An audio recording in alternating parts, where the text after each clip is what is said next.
우리 말씀을 보겠습니다. 우리 말씀은 히브리서 12장 1절에서 2절의 말씀을 보도록 하겠습니다. 이러므로 우리에게 구름같이 둘러싼 허다한 증인들이 있으니 모든 무거운 것과 얽매이기 쉬운 죄를 벗어버리고 인내로서 우리 앞에 당한 경주를 하며 믿음의 주요 또 온전하게 하시는 이인 예수를 바라보자. 그는 그 앞에 있는 기쁨을 위하여 십자가를 참으사 부끄러움을 개의치 아니하시더니 하나님 보좌 우편에 앉으셨느니라. 아멘. 오늘 이 말씀을 가지고 믿음의 경주는 경쟁이 아니라 완주이다. 믿음의 경주는 경쟁이 아니라 완주이다라는 제목으로 같이 은혜를 나누기로 원합니다. 제가 선교지 방문과 한국 방문을 통해서 가장 많이 생각나는 표현이 바로 오늘 본문 1절에 나와 있는 표현입니다. 우리 앞에 당한 경주, 우리 앞에 당한 경주. 각 사람들이 담당하는 경주가 있습니다. 인생의 경기가 있죠. 인생의 믿음의 경주가 있습니다. 각 사람마다 각자에게 주어지는 경기가 있다라고 말하고 있습니다. 각 사람에게 각자에게 주어지는 경기가 있습니다. 모든 사람들이 다 같은 경주를 하는 것은 아닙니다. 선교사님들이 달리는 경주가 다르고 목회자가 달리는 경주가 다르고 성도들이 달리는 경주가 각각 다른 것입니다.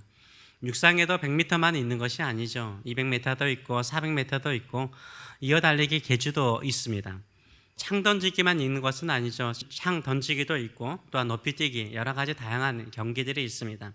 농구만 있는 것이 아니라 야구도 있고 다양한 경기들이 있습니다. 각 사람마다 믿음의 경기가 이렇게 다른 것입니다. 그래서 다른 사람이 하는 경기가 잘 된다 그래서 그 경기를 부러워할 필요가 없습니다. 여러분 각자에게 주어지는 경기가 다르기 때문입니다. 각각의 경주가 다르다는 것을 알 때 우리가 내 경기에, 내가 달리고 있는 경주에 집중을 할 수 있게 되는 것입니다. 우리 모두가 각각의 경주를 하고 있는 것입니다. 그런데 경주는 단순한 단거리 경주가 아니죠. 장거리입니다. 믿음의 경주는 단거리가 아니라 장거리입니다. 일종의 마라톤과 같습니다. 마라톤도 42.19km도 아무리 힘들어도 하루 아니면 이틀이면 완주할 수 있습니다. 그러나 인생의 경주는 어떻습니까? 몇십 년을 달려야 되는 장거리 경주인 것입니다. 아주 오랫동안 달려야 되는 경주가 되는 것입니다. 또한 믿음의 경주는 1등을 위한 경주가 아니에요. 이게 착각하시면 안 돼요. 1등을 위한 경주가 아닙니다. 완주를 위한 경주입니다. 하나님께서 우리 인생 가운데 주어지는 시간 속에서 그 경주를 완주해 나가는 것, 믿음으로 완주해 나가는 것이 하나님께서 우리에게 주시는 경주예요. 핀신 라인까지 달려가시는 저와 여러분 되시길 축원합니다. 저는 이번 선교지 방문과 한국 방문을 통해서 각자에게 주어지는 자신의 삶을 믿음으로 완주해 나가는 성도들의 삶의 모습을 보았습니다. 그들은 경쟁하듯이 믿음으로 사는 사람들이 아니었어요. 1등하기 위해서 치열하게 경주하는 사람들이 아니었습니다. 하나님께서 맡겨주신 경주에 최선을 다하는 사람들이었어요. 그런데 우리가 달리는 경주에도 각각의 장애물들이 있지 않습니까? 그 장애물들을 믿음으로 완주하려고 뛰어넘으려고 애쓰는 분들의 이야기를 듣게 되었습니다. 이번에 제가 한국을 방문하게 된 계기는 처남의 첫 번째 조카가 첫째 딸이 결혼을 하게 됐는데 우리가 갈 형편이 안 되죠. 그런데 비행기 표를 보내줄 테니까 오래요. 그래서 가게 된 것입니다. 그래서 한국 가는 김에 그래도 한국 주변에서 사역하시는 선교사님들 좀 만나보고 오는 것이 좋겠다라는 생각을 가지게 되었습니다. 그래서 일본에서 사역하고 저희 교회에서 후원하는 박수민 선교사님 사역지를 방문하게 되었고 또 제가 신학교 시절에 같이 좀 친하게 지냈던 선교사님이 계시는데 졸업하고 난 후에 한 번도 본 적이 없어 20년이 지났음에도 불구하고 그래서 최고 치앙 라이에서 사역한다고 그래서 치앙 라이를 방문하게 되었습니다. 그리고 결혼식을 참석하고 한 주간 한국에서 만나 뵐 분들을 만나게 되었습니다. 이렇게 3주 동안 방문한 도시들, 한국이 주지만 도시들을 생각해 보니까 이렇게 많은 곳을 제가 방문을 했더라고요. 인천시, 제 누님이 계시는 인천시, 시흥시, 화성시, 일본 오사카, 교토, 태국 치앙마이 공항, 치앙라이, 여의도, 군산, 해남, 광주, 제천, 강릉, 서울 서초동, 가락동 등등 여러 많은 곳을 제가 방문하게 되었습니다. 왜 제가 여러 지역을 가게 되었을까요? 다니게 되었을까요?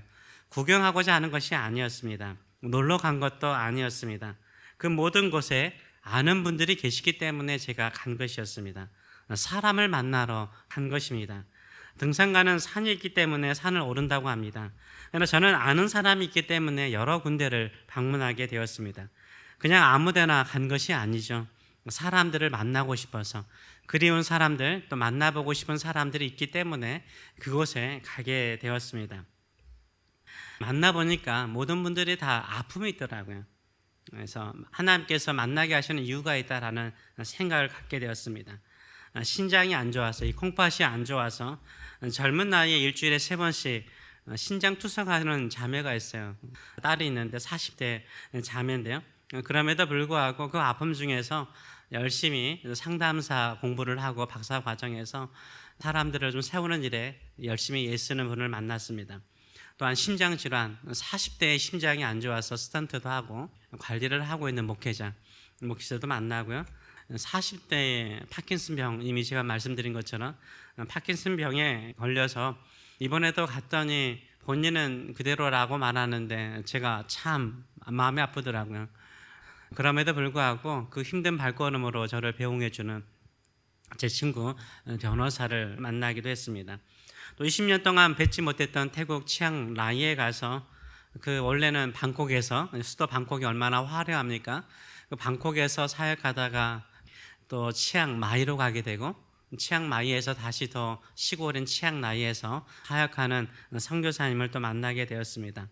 또 새롭게 개업하여서 인생에 가장 큰 어려움을 스스로 겪고 있다라고 고백하더라고요. 그러면서 예배를 부탁하는 청년부 출신, 제가 사역했던 청년부 출신의 자매도 만나게 되었습니다. 그리고 여러 사람들을 만나는데 발달 장애를 가지고 있는 믿음의 사람, 또 약간 자폐증을 가지고 있는 자녀를 키우는 믿음의 성도들, 인생을 싱글로서 교회의 사역자로서 섬기시는 분들을 만나게 되었고, 또 여러 가지 이야기를 듣다 보니까 자녀들을 위해서 늘 기도하는 어머니의 이야기도 듣게 되었습니다. 다들 인생에 아픔들이 있더라고요. 어려움들이 있더라고요.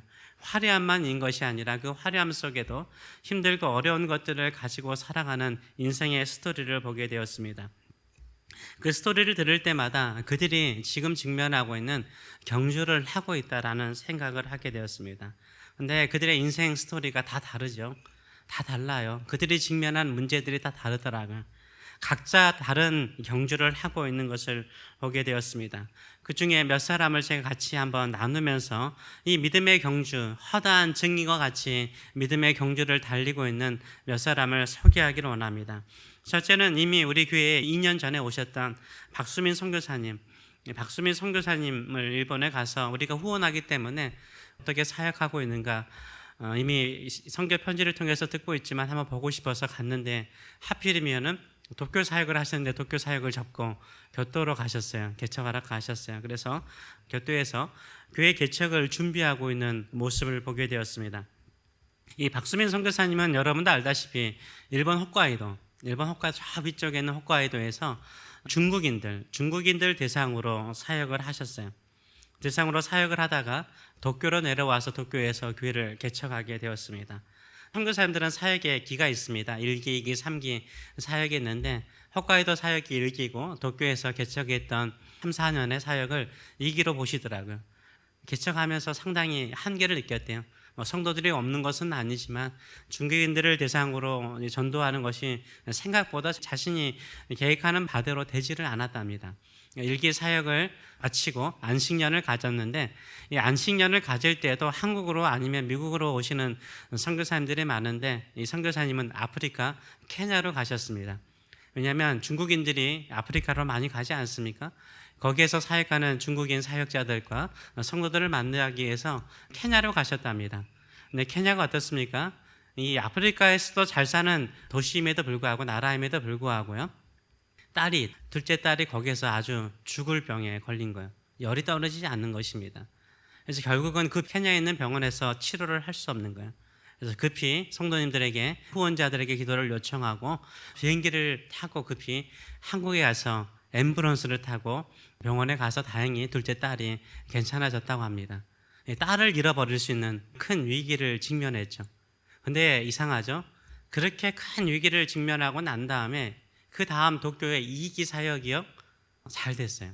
많은 사람들이 모여들기 시작하고요, 다니엘 학교를 세우기 시작하고, 또 생각지 않는 사람들을 통해서 마음껏 사역할 수 있는 후원자를 만나게 해주셨다라고 합니다. 그래서요, 교회가 부흥하고 부흥해서요, 그 주변에 4개의 교회를 개척하게 되었습니다. 쉽지 않아요. 일본에서 4개의 교회를 개척하는 거 쉽지 않습니다. 그 제자들을 통해서 목회자를 삼고 4개의 교회를 개척했어요. 그리고 이 도쿄의 땅값이 얼마나 비쌉니까? 근데 거기에 예배당을 구입했어요. 구입하고요, 또 헌당까지 했어요. 이러면 이제 사역의 성공적인 모습을 보여준 거잖아요. 근데 어느 순간 하나님께서 그거 내려놓으래요. 거기에 관련된 모든 권한과 지위, 담임 목사 모든 권한을 다 내려놓으래요. 이분은 거기에 순종하셨어요. 그리고 모든 권한을 다 중국인들에게 위양하고요, 내려놓으시고, 더 멀리 있는 교토는 교육도시이기 때문에, 작은 도시지만 교육도시이기 때문에 중국 학생들이 많이 온답니다. 유학생들이 상당히 많답니다. 그래서 교토로 가셨어요. 그래서 교토에서 사람들을 만나고 그 주변에 있는 교회들이 어떤 상황인지를 좀 살피고 있는 순간에 저희가 가게 되었습니다. 이렇게 모든 것을 내려놓고요, 새로운 곳에 가서 개척하려고 하니까 이 선교사님이 속한 선교단체가 GP라고 합니다. GP 선교인데요, 이 GP 선교에 속해 있는 선교사님들이 한 250가정이 넘는 걸로, 한국에만 250가정이 넘는 가정이 있는데, 거기에 선교사님들이 투표해서 대표를 뽑거든요. 선교사님들이 투표를 해가지고 대표가 되셨어요. 그래서 그 선교단체를, 한국을 대표하는 대표가 되셔서 2027년부터 섬긴다라는 이야기를 들었습니다. 그 이야기를 들으면서 그런 생각을 해봤습니다. 인생의 경주를 달리면서 어려운 일이 있어요. 우리 선교사님에게는 딸을 잃어버릴 수 있는 위기였죠. 그 위기 속에서 많은 성도들이 같이 기도하고 그 어려움을 통해서 새로운 역사가 일어나더라고요. 그래서 저와 여러분들 마찬가지인 것 같아요. 인생의 어려움, 내 스스로 해결할 수 없는 어려움, 가장 소중한 것을 잃어버릴 수 있는 위기를 만날 때가 있어요. 그때 하나님께 더 충성하시는 저와 여러분 되시길 축원합니다. 하나님이 우리 마음을 테스트하는 거예요. 이때 이렇게 모든 것을 상실할 수 있는 순간에도 충성할 수 있느냐는 거예요. 하나님께 더 깊이 나갈 수 있느냐는 거죠. 하나님께서 그 마음이 순수하고 깨끗한 마음을 쓰시고 사용하여 주시는 줄 믿습니다. 우리 선교사님과 같이 거의 매일 한 2만 보 이상을 걸었던 것 같아요. 그러면서 말을 하지 않았지만 걸으면서 계속해서 일본 땅에 하나님의 교회들이 세워지는 놀라운 역사가 일어나도록 기도하였습니다. 예배를 드리러 갔는데, 첫째 주니까 첫 주일 예배를 드리러 갔는데, 이 선교사님의 인터내셔널 국제교회, 일본인들이 드리는 국제교회, 거기에 뭐 미국인들도 있고 한국 교포도 있더라고요. 그 교회에 가게 되었습니다. 큰 교회는 아닌데 작은 교회인데 설교를 영어와 일본어로 하기 때문에 가서 예배를 드리게 되었습니다. 찬양 인도하시는 분이 계시고, 근데 플루스를 하시는 분이 계세요. 이게 백인이세요. 백인이신데, 이 남자분이신데 눈을 보지 못하세요. 그럼에도 불구하고 플루스를 연주하는데 너무 아름답고요, 일본인 할아버지가 북을 치더라고요. 그것도 참 아름답더라고요. 모든 사람들이 함께 자기가 가지고 있는 달란트를 가지고 예배하는 모습을 보았습니다. 그 중에 한 일본 분이, 한 60대 중반 되시는 분이 같이 친교하는 테이블에 앉으셨어요. 그래서 그분에게 이야기를 듣는데, 일본 분이니까 궁금하잖아요. 일본 사람들이요, 복음을 접하기 쉽지 않아요. 예수님에 대한 이야기를 듣기가 쉽지 않아요. 그래서 어떻게 예수님을 믿게 되었냐라고 물었습니다.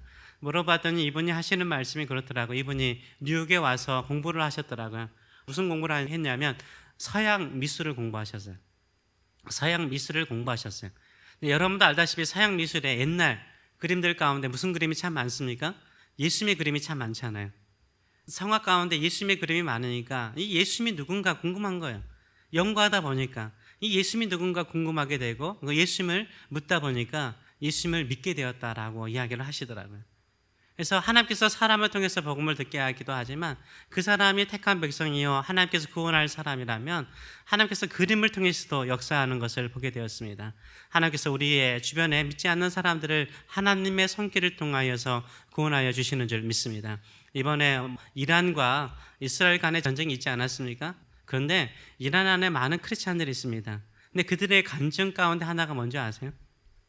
꿈속에 예수님이 나타난대요. 선교사님도 그런 이야기를 하더라고요. 꿈속에 예수님이 나타난대요. 그래서 자기가 꿈속에 만났던 예수님을 만나고 교회에 오시는 분들이 참 많대요. 우리가 기도하고 복음이 들어가기 힘든 곳을 위해서 기도할 때 일본이라든지 무슬림이라든지 여러 가지 지역에 기도할 때 하나님께서 일하여 주시는 줄 믿습니다. 그런 믿음을 가지고 나가시는 저와 여러분 되시길 축원합니다.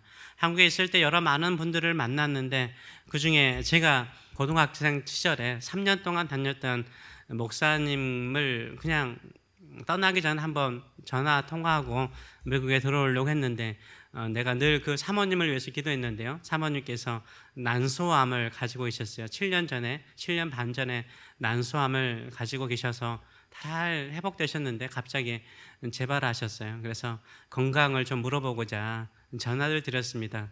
그런데 저희가 오는 그 주였던 것 같아요. 3주 전에 소천하셨다라는 소식을 제가 듣게 되었습니다. 그냥 올 수가 없더라고요. 안 뵙고 그냥 올 수가 만나자고 그래서 아침 일찍 가서 그 목사님을 만나게 되었습니다. 그래서 목사님께서 그 사모님, 저도 사모님 잘 알죠. 사모님에 대한 이야기를 하시더라고요. 65세에 소천하셨어요. 50대 후반에 암이 발견되신 거죠. 그래서 어려운 7년 반 동안이었지만 그 기간 동안에 오히려 부부간의 관계는 더욱더 돈독해지시고 또 사랑으로 아껴주시는 모습을 보았습니다. 근데 결국은 암을 이기기 힘드니까 이제 호스피스, 샘물 호스피스라는 기관이 있습니다. 거기에 사모님이 입원을 하게 되셨는데 사모님이 될 수 있으면 이런 진통제를 안 맞으시려고 하셨대요. 아프시더라도 좀 참고 견디면서, 왜냐하면 예수 그리스도께서 십자가에서 당하신 고통에 비해서 내가 당하는 고통이 얼마나 작을까라는 생각을 가지시면서 잘 안 맞으셨대요. 거기에서 거의 주무시다시피 했는데 가끔 이제 집에 물건이라든가 좀 쉬러 또 주일날 예배를 위해서 오게 되면 예전 같으면 집 문을 열면은 내 집이네라는 생각이 들었대요. 근데 문을 열고 딱 들어오니까 사모님이 안 계시잖아요. 내 집까지 않더래요. 내 집까지 않더래요. 썰렁하더래요. 남의 집 같더래요. 근데 다시 예배를 마치고 다시 호스피스 병원에 딱 가게 되면 거기가 집 같더래요. 거기가 집 같더래요. 거기에는 계속해서 매일 사람들이 죽어나간대요. 제가 이번에도 친한 의사 선생님 계시는데 요양병원에서 일을 하십니다. 저의 가정의 주치의나 마찬가지예요. 만나서 뵀더니 그런 이야기를 하시더라고요. 그 병원에 180명이 있대요. 매년 120명이 소천한대요. 그래서 본인은 딱 보면은 몇 주 사실 거 딱 보인대요. 얼마나 많이 봐왔으면. 근데 이 목사님이요, 사모님이 계시는 샘물 호스피스에 딱 가면 거기가 집 같대요. 사람들이 죽어나가는데 집 같대요. 왜 그럴까요? 내가 사랑하는 사람이 거기 있기 때문인가요? 내 사랑하는 사람이 죽음이 가까운 병원일지라도 내 사랑하는 사람이 거기 있기 때문에 거기가 내 집 같더래요. 사랑하는 사람이 있기 때문에 내 집 같더래요. 그러면서 그런 생각을 했답니다. 천국이 뭔가? 천국은 이런 죽음이 오고 가는 호스피스 병원 같을지라도 거기에 사랑하는 사람이 있으면 내 집이라라고 말씀을 하시더라고요. 우리도 어떠한 환경과 여건 속에 살더라도요, 우리 주님이 계신 곳이 천국인 줄 믿습니다. 내 사랑하는 하나님이 계신 곳이 천국인 줄 믿습니다. 저도 내게 교회는 어떤 교회인가? 내가 사랑하는 우리 믿음의 성도들이 있는 이 새 교회가 내 교회죠. 내 교회란 말은 좀 웃기긴 하지만 내가 사랑하는 성도들이 있는 곳에서 예배하는 것이 정말 기쁨이 넘치고 사모하는 예배라는 생각을 가졌습니다. 우리의 마음에도 마찬가지인 것 같습니다. 여러 가지 인생의 암이라든가 어려움이라든가 자녀의 자폐라든가 발달 장애를 가지고 있어요. 그럼에도 불구하고 그분들의 삶의 스토리 가운데는 눈물이 있고 아픔이 있고 괴로움이 있고 힘든 것이 있지만요, 다들 뭐가 있냐면 깨우침이 있어요. 인생에 대한 깨우침이 있어요. 내가 어떻게 신앙생활에 대한 깨우침이 있어요. 세상에 대한 미련보다는 천국에 대한 사모함이 있어요. 이 주어지는 인생 가운데서 어떻게 좀 하나님의 나라를 위해서 기쁨에 살까, 이런 고민이 있더라고요. 그래서 제가 오히려 위로를 받았어요. 인간적으로 보면 어렵고 힘든 믿음의 경주를 하고 있어요. 그런데 그들은 그들의 고통을요 부끄러워하지 않더라고요. 오늘 이전의 말씀처럼 십자가를 참으사 부끄러움을 개의치 않으신 것처럼 우리 주님처럼 내 인생 가운데 내 자녀의 부끄러운 것, 내 인생의 어려운 것들을 부끄러워하지 않으시더라고요. 오히려 그것을 통해서 믿음으로 하나님 바라보고 기도하고 감사하고 진정한 사랑이 무엇인지를 깨닫게 하고 천국이 무엇인 것을 알게 하고 내가 어디에 포커스를 둬야 되는지를 깨우치는 거죠. 그래서 2절의 말씀처럼 믿음의 시작에 우리를 온전하게 하신 예수를 바라보면서 살아가는 그분들의 모습을 보게 되었습니다. 우리의 삶에도 이런 모습이 있기를 원합니다. 그러면서 그런 생각을 해봤습니다. 우리 믿음의 우리 세교회 성도들도 어려운 일 없어요? 다 각자 다른 어려움이죠. 직면한 어려움들이 다 다르잖아요. 신앙생활은요 추상이 아니더라고요. 그렇죠? 그냥 공상적인 천국 가는 거 이런 추상이 아니더라고요. 신앙생활은 현실이에요. 현실. 내 몸에 있는 질병일 수도 있고 내 자녀의 어려움일 수도 있고 내가 지금 오늘 또 직면하는 경제적인 갈등일 수도 있고 내가 매주 일터에서 만나는 사람으로 인하여서 당하는 고통일 수도 있고 현실이죠. 그 현실 속에서 그래도 내가 하나님 의지하고 예수 그리스도를 바라보고 참고 견디며 나가는 믿음이 참된 믿음인 줄 믿습니다. 그것이 바로 승리하는 믿음인 줄 믿습니다. 우리 주님께서 사망과 죽음의 권세를 이기시고 승리하는 것처럼 승리의 역사를 이루실 줄 믿습니다. 아멘. 그 승리의 길까지 완주해 나가시는 저와 여러분 되시길 축원합니다. 기도하겠습니다. 오늘 시간에 같이 한번 기도하는 시간을 가졌으면 좋겠습니다. 저는 그런 생각을 해봤습니다. 왜 하나님께서 수많은 사람들을 만나게 하셨을까? 나는 그리운 사람들, 만나고 싶은 사람들을 만나러 갔는데 그 사람들의 각각의 스토리, 각각의 믿음의 스토리, 각각의 살개의 스토리, 각각의 고백의 스토리를 들으면서 오히려 큰 위로를 받았습니다. 왜냐하면 그래도 그들은 믿음으로 살고자 하는 성도였기 때문입니다. 나에게 그런 고통이 찾아온다면, 나에게 그런 어려움이 찾아온다면, 내 사랑하는 자녀에게 그런 어려움이 찾아온다면 내가 믿음으로 잘 이겨낼 수 있을까? 이런 질문을 내 스스로에게 물어보았어요. 나 못하겠더라고요. 근데 그들은 믿음으로 그것을 극복해 나가고 있어요. 매일 찾아오는 고통을요 이겨나가더라고요. 매일 찾아오는 어려움을요 감사함으로 기쁨으로 이겨나가더라고요.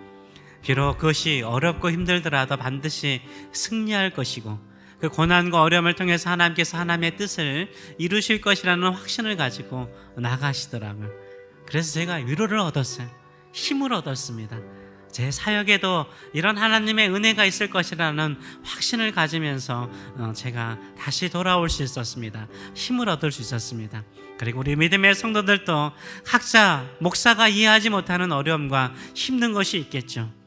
그럼에도 불구하고 우리 매일 이렇게 꾸준히 예배하고 기도하고 주의 은혜 사모하지 않습니까? 우리 믿음의 경주 완주합시다. 우리 주님 바라보면서 완주합시다. 인생의 부끄러운 것들, 내가 볼 때 남들이 볼 때는 부끄러운 것처럼 보일지라도 주님은 그 부끄러움을 통해서 하나님께 영광 돌리시고 승리하셨습니다. 반드시 승리케 하실 줄 믿습니다. 그 믿음 가지고 믿음의 경주를 완주하는 저의 삶이 되게 하여 주시옵소서. 이런 사모하는 마음을 가지고 같이 기도하기를 원합니다. 살아계신 하나님 아버지의 은혜를 감사드립니다. 오늘도 우리 믿음의 성도들이 이 자리에 모여서 함께 예배하며 나갑니다. 우리에게 주어지는 각각의 경주가 있고 또 장애물이 있고 무거운 짐이 있지만 그것을 부끄러워하지 아니하고 감당합니다. 그리고 주님 의지하며 나갑니다. 이것이 걸음이 되고 씨앗이 되어서 더 아름다운 열매를 맺게 하실 줄 믿습니다. 오늘도 우리 믿음의 성도들 믿기 때문에 이 자리에 왔고 의지하기 때문에 기도하고 그 구원의 영광을 바라보기 때문에 찬송하며 나갑니다. 하나님 승리케 하여 주시옵소서. 이기게 하여 주시옵소서. 하나님의 위대한 일들을 경험하는 믿음의 성도의 삶이 될 수 있도록 길을 열어 주시고 감당할 능력을 주시고 하나님께 소망을 두며 믿음의 걸음을 멈추지 않게 하여 주시옵소서. 이제는 우리를 사랑하시되 영원토록 사랑하시는 하나님 아버지의 크신 사랑하심과 십자가를 부끄러워하지 아니하시고 감당하셔서 부활의 영광으로 승리하신 우리 주 예수 그리스도의 무한하신 은혜와 오늘도 너 혼자 걸어가는 발걸음이 아니라 나와 함께 걸어가는 발걸음이요 나와 함께 천국을 누리는 인생을 살아가라라고 격려하시는 성령의 임재하심과 교통하심이 사랑하는 성도들 머리 위에 또 그리고 우리의 사랑하는 자녀들 머리 위에 세계 위에 영원토록 함께 하시기를 축원하옵나이다. 아멘.